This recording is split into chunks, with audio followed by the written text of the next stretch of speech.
자, 여러분 우리 만년필 교재 52페이지를 펴도록 하겠습니다. 52페이지에서 우리가 공부할 내용은요, 바로 해안 퇴적지형입니다. 자, 해안 퇴적지형을 본격적으로 시작하기에 앞서서 우리가 앞에서 배웠던 내용들과 함께 몇 가지를 또 일반화를 하고 시작해 보도록 할게요. 자, 앞에서 우리가 선생님과 함께 해안 첫 시간 공부할 때 해안지형이 만들어지는 장소에 대해서 한번 확인했었습니다, 여러분. 해안지형이 만들어지는 장소는 어디가 있었을까요? 해안지형이 만들어지는 장소 어디였죠, 여러분? 바로 바다 쪽으로 튀어나와 있는 곳이라고 불리는 부분과 육지 쪽으로 쏙 들어가 있는 만이라는 부분에 대해서 우리가 공부를 했었습니다. 지금 이 그림에서 확인하면 바로 이 부분이 곳, 그리고 이 부분이 만이 되겠죠. 자, 그런데 곳 부분 같은 경우는 툭 튀어나와 있다 보니까 파랑 에너지가 집중되기 좋은 부분이라고 했습니다. 그래서 이 곳 부분은 침식작용이 굉장히 활발하게 발생한다고 했었죠. 자, 그래서 이 부분은 굉장히 많이 깎여 나가는 것이 특징입니다. 자, 이런 식으로 깎여 나가서 생긴 많은 물질들이 만 쪽으로 이렇게 쌓여버리는 것이 특징이죠. 만 쪽에 퇴적이 되는 게 특징입니다. 이쪽에서 깎였던 물질들이 만 쪽으로 이동해 와서 퇴적되는 것이 특징이라고 우리 첫 시간에 한번 정리했었죠, 여러분. 자, 만 같은 경우는 파랑 에너지가 너무 안쪽에 있다 보니까 이쪽까지 영향을 미치기는 좀 힘들어서 침식 지형보다는 퇴적 지형이 많이 만들어지는 것이 특징이라고 했어요. 그래서 오늘 우리가 배울 내용들은 만 쪽에서 많이 만들어지는 지형이다라고 여러분들이 이해했으면 좋겠습니다. 자, 그리고 몇 가지를 조금 더 정리해 보도록 할게요. 우리가 해안의 유형에 대해서도 한번 확인을 했었습니다, 여러분. 자, 해안 유형 확인할 때 일단 곳 같은 경우는 주로 암석해안이 많이 만들어진다고 했었던 거 모두 잘 기억하고 있죠? 자, 만에는 어떤 지형들이 만들어졌었죠, 여러분? 그렇죠. 첫 번째 모래해안이 만들어진다고 했었죠? 모래가 퇴적되어서 만들어지는 모래해안이 만들어진다고 했고요. 또 뻘이 퇴적돼서 만들어지는 갯벌해안이 형성된다고 했었습니다. 그래서 주로 만에서 만들어지는 퇴적지형 크게 두 가지로 여러분들이 구분하셨으면 좋겠고요. 모래해안 같은 경우는 주로 모래가 퇴적이 된 것이고 갯벌해안 같은 경우는 주로 뻘이 퇴적되어서 만들어지는 것이다 라고 여러분들이 조금 일반화를 하고 공부를 시작했으면 좋겠어요. 자, 이 내용 잘 기억하면서 우리 만년필 교재 52페이지 한번 공부해 보도록 하겠습니다. 우리가 52페이지에서 가장 먼저 공부해야 한 퇴적 지형은요, 바로 사빈이라고 불리는 지형입니다. 자, 사빈. 이 사자가 무슨 뜻일까요, 여러분? 자, 이때 사자는 바로 모래사자입니다. 모래사자고요. 빈자는 해안을 의미하는 한자어입니다. 자, 이러한 사빈은 어떻게 해서 형성되는지 우리 빈칸 채우면서 한번 정리해 보도록 하겠습니다. 사빈이란 하천이나 주변 암석해안에서부터 공급되어 온 모래가, 자, 사빈할 때 그 사자가 모래사자라 그랬죠? 모래가 주로 파랑이나 연안류에 의해서 퇴적되는 지형이다 라고 여러분들이 정리하고 계시면 좋을 것 같아요. 자, 그래서 첫 번째 그림을 살펴보면 하천이나 지금 설명했던 것처럼 하천이나 아니면 주변에서 공급되어 온 다양한 모래들이 이런 식으로 해안가에 퇴적되는 것을 우리는 사빈이라고 부르는데요.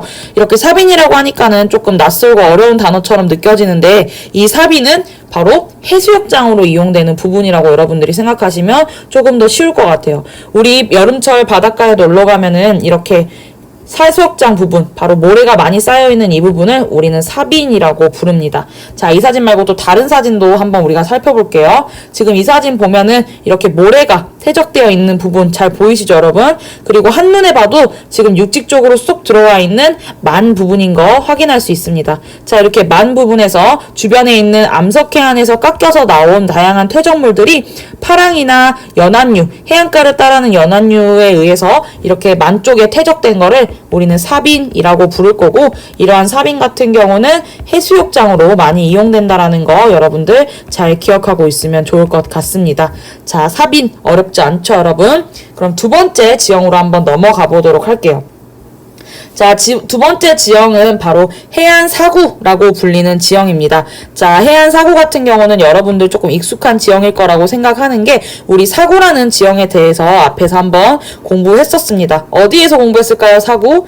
바로 건조지형에서 사구에 대해서 공부했었죠, 여러분. 그 건조지형에서 등장했던 사구와 이 사구는 같은 의미입니다.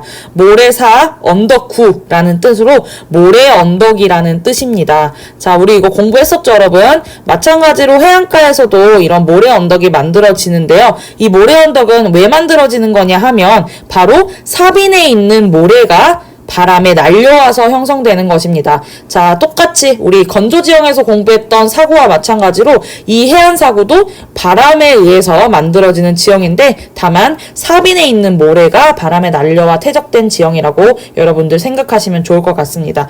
자, 여기 그림에서도 여러분들 볼 수 있다시피 이렇게 사빈 해수욕장으로 이용되고 있는 이 사빈에 있는 모래들이 바람에 의해서 날라와 사빈 뒤쪽에 이렇게 퇴적되어서 우리 현재 공부하고 있는 사구가 형성이 되는 것입니다. 바로 이 부분이 사구인 거죠. 자, 마찬가지로 실제 바닷가 그림을 가지고 와서 대입을 해보면 이렇게 이 부분, 해수욕장으로 이용되는 이 부분이 바로 사빈이고요. 그리고 그 뒤에 쌓여있는 이 모래 언덕이 바로 사구가 되는 것입니다. 자, 그런데 이런 사구 같은 경우는 아무래도 사빈에 있는 모래 중에서도 가벼운 모래가 뒷부분으로 날아가서 쌓이는 지형이다 보니까는 사빈보다는 모래 알의 크기가 작은 것이 특징입니다. 자, 이 내용 어렵지 않죠, 여러분? 자, 여러분, 그러면 우리가 실제 해안사구의 모습을 한번 다양한 사진을 통해서 정리해 보도록 하겠습니다. 자, 첫 번째 사진을 한번 살펴볼게요. 자, 이 사진 같은 경우도 선생님이 조다은 선생님께 부탁을 해서 받은 사진인데요. 우리 처음에 해안지역 시작했을 때 베트남에 사막이 있다 이렇게 써져 있는 생각열기 자료를 한번 확인했던 거 기억나요? 여러분 기억나시죠? 사막이 있다? 자, 그런데 그때 선생님과 함께 확인했던 사진 속 그 장소는 사막이 아닙니다. 사막이 아니고 바로 오늘 우리가 공부한 해안사구의 모습입니다. 자, 베트남에 굉장히 그렇게 사막처럼 모습이 조성되어 있는 부분은 바로 무이네라고 불리는 지역의 모습인데요. 실제로 여러분들이 네이버나 아니면 구글 같은 데 무이네를 검색해보면 뭐 베트남 사막 투어, 베트남 사막 관광 이런 단어들이 많이 뜰 거예요. 그런데 그거는 사막이 아니라 바로 해안사구입니다. 사빈에 있는 모래들이 바람에 날려와서 이런 식의 거대한 모래 언덕을 만들어내는 것이 특징입니다. 자, 그래서 얼핏 보면 이 지역이 굉장히 사막처럼 느껴지는데 절대 사막이 아닙니다, 여러분. 우리 공부했던 것처럼 베트남은 사막이 만들어지는 기후 환경을 가지고 있지 않고요. 이것들은 모두 사빈에서 바람이 날려와 만들어진 사구입니다. 자, 그러니까 여러분들 혹시 이 무이네, 베트남에 사막이 있다라고 말하는 친구한테 그건 사막이 아니라 해안 사구다라고 정정해줄 수 있는 멋진 친구가 되었으면 좋겠습니다. 자, 이런 사진은 조금 더 봐볼게요. 이것도 마찬가지로 무이네 사진인데 굉장히 아름다운 모습이죠. 자, 이 모습도 대표적인 바로 무이네의 이 해안 사구 모습입니다. 정말 앞에 바다를 빼고 보면 얼핏 보면 정말 사막 같은 모습이긴 하죠. 이건 절대 사막이 아니라 강한 바람에 의해서 여기 이렇게 쌓여있는 사빈의 모래들이 이렇게 날아가서 만들어진 해안 사구인 것입니다. 자, 이 그림 잘 이해되시죠, 여러분? 자, 이렇게 우리가 무이네에 있는 베트남의 무이네라고 불리는 지역에 있는 다양한 해안 사구의 모습을 살펴봤는데요. 우리나라에도 이렇게 규모가 큰 해안 사구가 하나 있습니다, 여러분. 자, 바로 우리 지역 근처에 있는 충남 태안에 있는 신두리라는 지역에서 발견되는 사구인데요. 자, 태안, 충남 태안에 있는 신두리라고 불리는 지역의 해안 사구인데요. 규모도 굉장히 크고 약 3.4km라고 불리죠. 규모가 굉장히 크고 실제로 가서 보면 이 지역 같은 경우도 사막인가 싶을 정도로 모래 언덕이 굉장히 잘 만들어져 있는 것이 특징입니다. 이 지역도 사빈에 있는 모래들이 바람에 날려와서 이렇게 커다란 사구가 만들어져 있는 것이 특징이고, 이 신두리 해안사구 같은 경우는 워낙에 그 중요도가 높다 보니까는 천연기념물에 등재된 곳이기도 합니다. 자, 이렇게 모래가 굉장히 많죠, 여러분? 그래서 얼핏 봤을 때 여기도 좀 사막같이 생겨가지고 예전에 페이스북에서 우리나라에도 사막이 있다 이런 식으로 사람들이 막 글을 올리고 했었는데 이건 절대 사막이 아니라 사구입니다. 그래서 여러분들 혹시 막 우리나라에도 사막이 있다 하면서 이 신두리 해안사구 모습을 보여주는 사람이 있다면은 그건 잘못된 거라고 꼭 말해주는 사람이 되었으면 좋겠어요. 자, 이렇게 해서 우리가 사구까지 한번 살펴봤고요. 자, 우리 세 번째로는 석호라고 불리는 지형에 대해서 한번 정리해 보도록 하겠습니다. 자, 이 석호의 이 호자는 우리 앞에서도 뵀었던 바로 호수를 의미하는 한자어입니다. 자, 석호라는 호수는 어떤 호수인지 우리 한번 여기 있는 그림 보면서 정리해 보도록 하겠습니다. 자, 그림을 한번 정리해 보도록 할게요, 여러분. 자, 첫 번째 그림은 지금 바다를 표현을 한 건데요. 이제 첫 번째에서 두 번째로 넘어가는 과정 속에서 바로 후빙기가 되면서 해수면이 상승을 하는 것이 특징입니다. 자, 해수면이 상승하다 보니까는 과거에는 바다 부분이 아니었던 부분까지 물이 차오르게 되는 거죠. 그래서 첫 번째 그림에서 표현하면 막 이런 부분들까지 이렇게 물이 차오르게 되고, 물이 차오르다 보니까는 이렇게 두 번째 그림처럼 만이 형성이 되는 것이 특징입니다. 과거에 바다가 아니었던 곳도 이렇게 물이 차오면서 움푹 들어가서 만의 모양이 형성이 되는 겁니다. 자, 이렇게 만이 된 곳에서는 이제 주변에서 연안류나 파랑에 의해서 주변에 이렇게 모래나 퇴적물들을 이렇게 쌓아놓는 것이 특징이겠죠, 여러분. 이게 쌓다 보면은 우리 세 번째 그림처럼 점점 만의 앞부분이 이렇게 사빈이나 사치라고 불리는 지형들로 가로막히는 게 특징이에요. 자, 참고로 우리가 사빈이라고 불리는 지형은 앞에서 확인했던 것처럼 모래사장이었죠, 여러분. 파랑에 의해서, 연안류에 의해서 퇴적되어 모래들이 퇴적된 모래사장이었습니다. 반면에 이 사치 같은 경우는 사빈이랑 비슷한 과정으로 만들어지는데 이렇게 빼꼼 튀어나와 있는 부분을 우리는 사취라고 부를 거예요. 자, 사빈이나 사치 같은 지형들이 만 앞부분에 계속해서 자라나고 성장을 하다 보면은 어느 순간 이 만 앞부분이 이렇게 네 번째 그림처럼 가로막히게 되는 게 특징입니다. 이때 사주라는 지형은 사빈이나 사치 같은 것들이 성장해서 길게 만들어진 지형을 의미하는데요. 이렇게 사주나 사빈에 의해서 만의 앞부분이 완전히 가로막혀서 안쪽이 만이었던 부분이 이렇게 호수가 되는 거를 우리는 석호라고 부릅니다.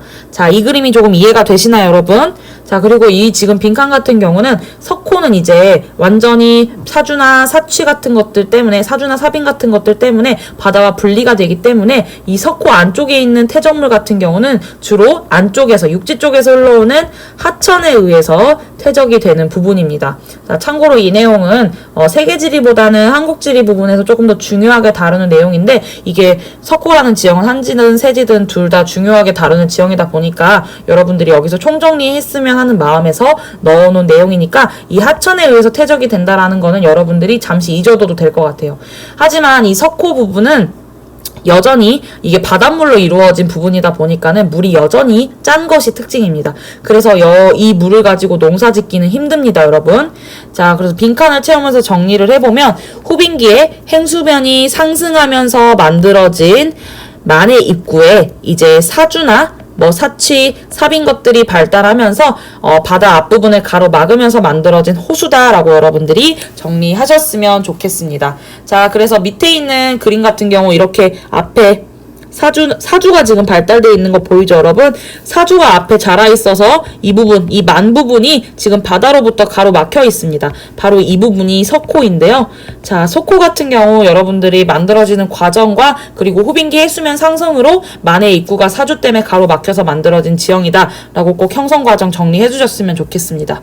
자, 석호 우리 마찬가지로 그림 한번 봐볼게요. 자, 이 두 그림 같은 경우는 석호의 위성 사진과 그리고 석호의 지용도 사진입니다. 첫 번째 사진 같은 경우는 지용도인데요. 지금 보면 이렇게 길다랗게 사주가 발달해 있는 거 보이죠, 여러분? 그리고 사주 뒤에 있는 이 부분이 바로 석호입니다. 그리고 아까 하천에 의해서 석호 안이 점점 퇴적이 된다고 했죠, 여러분? 이런 식으로 지금 지형도에서도 확인할 수 있다시피 육지 쪽에 있는 하천이 연결되어 있는 거 보이네요. 그래서 원래 이제 한국지리에서는 하나 더 얹어서 공부하는 내용이 하천에서 계속해서 이제 퇴적물이나 아니면은 여러 가지 흙이나 모래 같은 거를 공급을 하기 때문에 언젠가는 이 석호가 그 퇴적물들 때문에 다 가로막힐 것이다. 이거는 다 육지로 변할 것이다. 라는 내용까지 우리가 공부하게 될 거예요. 자, 그리고 두 번째 그림 같은 경우도 마찬가지로 이게 석호의 그림인데요. 자, 바다 부분과 이 석호 부분이 이런 사주로 가로 막혀 있는 거 여러분들 확인할 수 있죠? 자, 그래서 석호 이미지도 여러분들 잘 기억해 두셨으면 좋겠습니다. 자, 그리고 석호, 대표적인 석호가 우리나라에서는 강릉이나 강원도, 동해안 지역에서 굉장히 많이 발견되는 게 특징이에요. 그래서 우리나라 강릉에 있는 석호 영상을 선생님이 한번 준비해봤으니까 이거 보면서 석호가 어떤 이미지인지 한번 마지막으로 마무리했으면 좋겠습니다, 여러분. 자, 이렇게 바다가 있죠? 이쪽은 바다입니다. 자, 바다가 있는데 이렇게 가로 막혀 있는 거 보이죠, 여러분? 사주로 가로 막혀 있고 이 안이 바로 석호이고요. 이쪽은 바로 바다입니다. 자, 그래서 강릉에 가면 호수나 바다를 이렇게 동시에 볼 수 있는 경관도 여러분들이 확인할 수 있어요. 자, 그래서 석호 정말 중요한 지형이니까 여러분들 꼭 잘 정리해 두셨으면 좋겠습니다.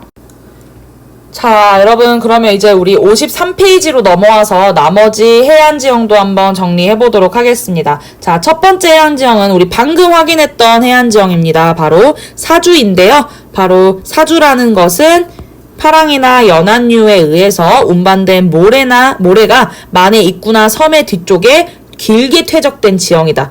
좁고 길게 퇴적된 지형이다라고 했습니다. 자, 그래서 사진을 보면 지금 보이는 이 노란색 길게 퇴적된 지형 보이죠? 이렇게 긴 바처럼 퇴적이 된 지형을 우리는 사주라고 부를 거예요. 이렇게 길다란 바처럼 만들어진 지형이 사주라고 여러분들 기억해 두고 계시면 좋을 것 같습니다.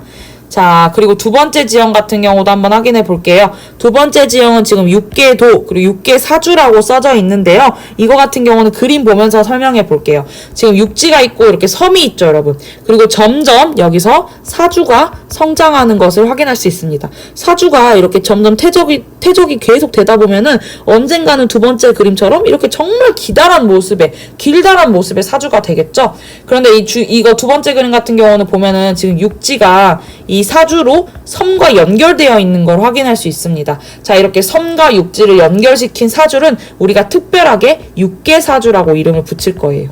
육계사주. 자, 그리고 이 섬과 육지와 연결된 이 섬, 육계사주로 이 육지와 연결된 섬을 우리는 특별히 육계도라고 이름 붙여주도록 하겠습니다.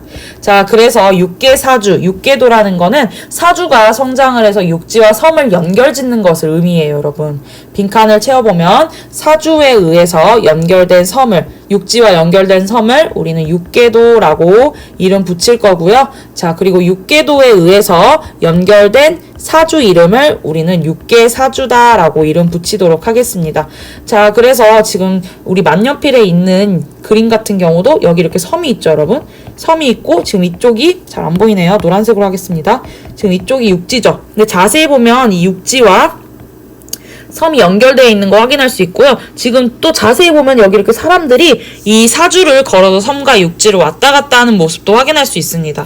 저 좀 더 업그레이드한 사진을 볼게요. 지금 이 그림 같은 경우도 지금 섬과 육지 쪽이 지금 이렇게 길다란 퇴적지형으로 연결되어 있는 거 보이시죠, 여러분? 지금 여기는 이 사주에 다양한 집들이나 아니면은 뭐 시설 같은 것들도 들어서 있는 모습을 확인할 수 있어요. 자, 이렇게 육지와 사주로 연결된 섬을 우리는 육계도라고 부를 거고요. 이렇게 육지와 섬을 연결한 사주를 육계사주다라고 이름 붙이도록 하겠습니다. 자, 이 내용 잘 정리해 두시고요. 이렇게 해서 우리가 육계도와 육계사주까지 해서 모래해안에서 등장하는 다양한 지형들에 대해서 정리했습니다.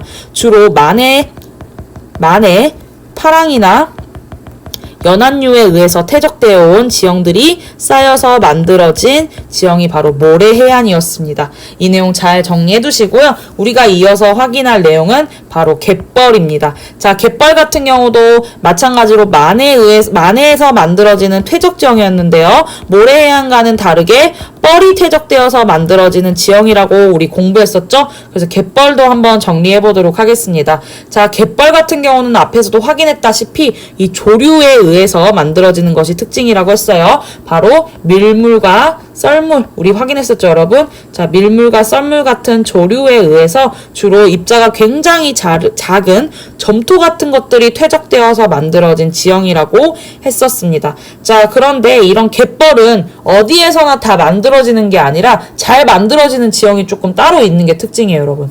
먼저 갯벌이 잘 만들어지려면은 뻘이 아무래도 계속해서 쌓여야 되는데 뻘은 입자가 워낙에 작잖아요, 여러분. 그래서 수심이 너무 깊다 보면 걔네가 쌓여도 티가 안 나요.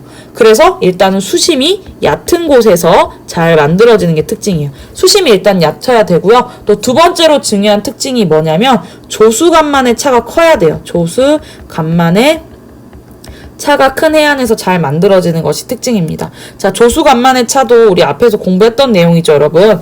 자, 가장 밀물대 높이가 가장 물높이를 의미하는 만조와 그리고 썰물대, 물이 가장 많이 빠졌을 때의 해수면의 높이를 의미하는 간조 간의 차이를 우린 조수간만의 차라고 부르는데, 이 조수간만의 차가 크면 클수록 이 갯벌이 잘 만들어지는 것이 특징입니다. 자, 그리고 한 가지만 조금 더 덤으로 정리를 하자면은 이러한 갯벌 같은 경우는 파랑의 힘이 강한 곳에서 잘 만들어질까요? 약한 곳에서 잘 만들어질까요? 아무래도 쌓여야 하는 지형이다 보니까 파랑의 힘이 약한 곳에서 잘 만들어지는 게 특징이겠죠, 여러분. 자, 그렇다 보니까는 어떤 곳에서 많이 만들어지냐면 만이나 섬으로 가로막혀져 있는 해안에서 잘 만들어지는 것이 특징이에요. 자, 그래서 갯벌 같은 경우는 세계적으로 많이 나타나는 지역이 한 5곳 정도 있거든요. 그 지역들은 여러분들이 꼭꼭 정리해 두셨으면 좋겠습니다. 가장 먼저 여러분들이 꼭 정리하셔야 되는 곳은 바로 우리나라 서해안에서 나타나는 갯벌입니다. 그리고 여기 이 갯벌은 북해 연안에서, 우리 북해 공부했었죠, 여러분? 북해 연안에서도 엄청나게 많이 나타나고요. 또 캐나다 동부의 펀디만이라고 불리는 지역에서도 많이 나타나고, 미국 동부 조지안 연안, 그리고 아마존까지 이렇게 5지역에서 많이 발생하는 것이 특징입니다. 이 5지역 모두 다 수심이 굉장히 얕고 조수간만의 차 엄청 크고 파랑의 힘이 약한 만이나 섬 같은 것들이 많이 있는 지역인데요. 이 5개 지역은 여러분들이 꼭 기억해 두고 암기하고 계셨으면 좋겠습니다. 자, 이러한 5개 지역에서 자주 나타나는 갯벌의 모습은 바로 우리가 지금 이 사진에서도 볼 수 있는 이런 모습이겠죠, 여러분? 지금 한눈에 봐도 뻘이 엄청나게 많이 퇴적돼 있는 모습 확인할 수 있습니다. 참고로 이 사진은 우리나라의 서해안의 모습인데요. 우리나라 서해안 같은 경우는 정말 세계적인 갯벌이 나타나는 지역이니까 여러분들이 꼭 기억해 두셨으면 좋겠습니다. 아무래도 우리나라 서해안은 리아스식 해안이 나타나는 지역이다 보니까 섬도 많고 그리고 이렇게 움푹 들어가 있는 만들도 많은 것이 특징이다 보니까는 뻘이 쌓일 수 있는 지역이 많아서 갯벌이 많이 만들어지는 것이 특징입니다. 그래서 서해안 꼭꼭 기억해 두셨으면 좋겠습니다.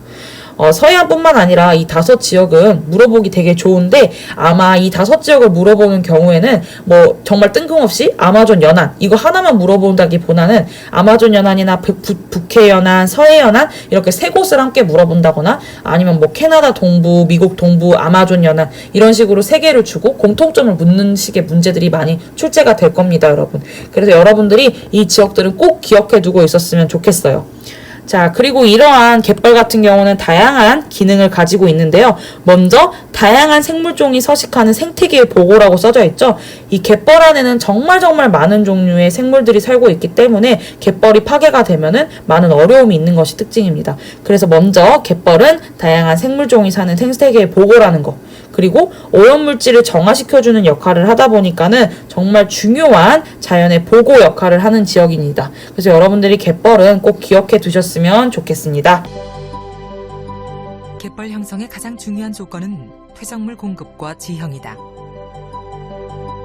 강줄기를 따라 실려온 퇴적물이 해안의 많은 부분에서 밀물과 썰물을 거치며 다듬어진다. 복잡한 해안선과 섬은 파도의 속도를 늦춰 퇴적물을 멀리 보냈다가 거두어들이며 잘게 부순다.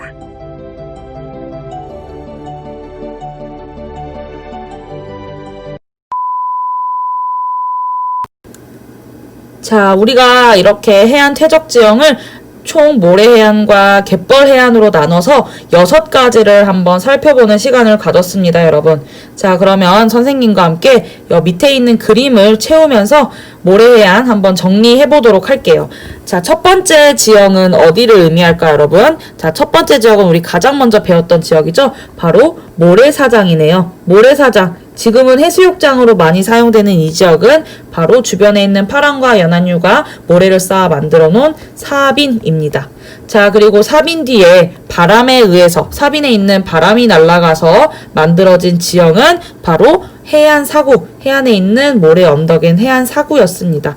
자, 해안사구도 정말 중요한 지역이라고 했죠, 여러분. 자, 그리고 3번 지형 같은 경우는 지금 육지와 섬을 연결하고 있는 길다란 사주네요, 여러분. 여기 이 지형은 뭘까요, 여러분? 바로 육계사주입니다. 육계사주. 그리고 이렇게 연결당한 섬을 우리는 육계도라고 부른다고 했죠. 자, 그리고 5번째 지형 같은 경우는 지금 원래는 움푹 들어가 있는 만이 지금 앞에 가로막혀 있네요. 사치와 사빈, 사주 같은 걸로 막혀 있는 이 5번 지역은 바로 석호입니다.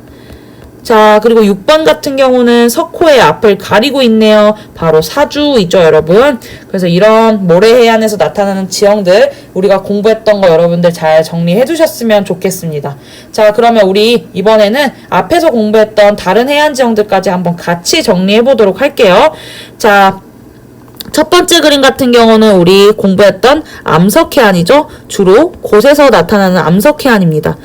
정리해보도록 할게요. 이 B 같은 경우는 해안 절벽이죠, 여러분. 바로 해시계입니다. 그리고 A 같은 경우는 해시계에 구멍이 뚫려 있네요. 안에 동굴이 있죠, 여러분. 해식동 되겠죠. 그리고 해식동과 해시계 밑에 있는 넓다란 땅을 우리는 파식대라고 부른다고 했고요. 이렇게 아치 모양의 또 지형이 만들어져 있네요. C 아치 우리 공부했습니다. 자, 그리고 D, 여기 D는 무슨 지형이죠, 여러분? 원래는 만이었는데 앞에 사주가 자꾸 성장을 해서 만을 가로막고 있네요. 바로 석호라는 지형입니다. 자, 그리고 석호는 선생님이 아까도 설명을 했지만 육지 쪽에 있는 하천에서 계속해서 퇴적물을 공급을 해서 언젠가는 육지가 돼버릴 땅이라고 했습니다. 자, 그리고 이 같은 경우는 석호 앞을 가로막고 있는 사주이네요. 자, 이렇게 여러분들이 해안지형 정리하고 있으면 좋을 것 같습니다.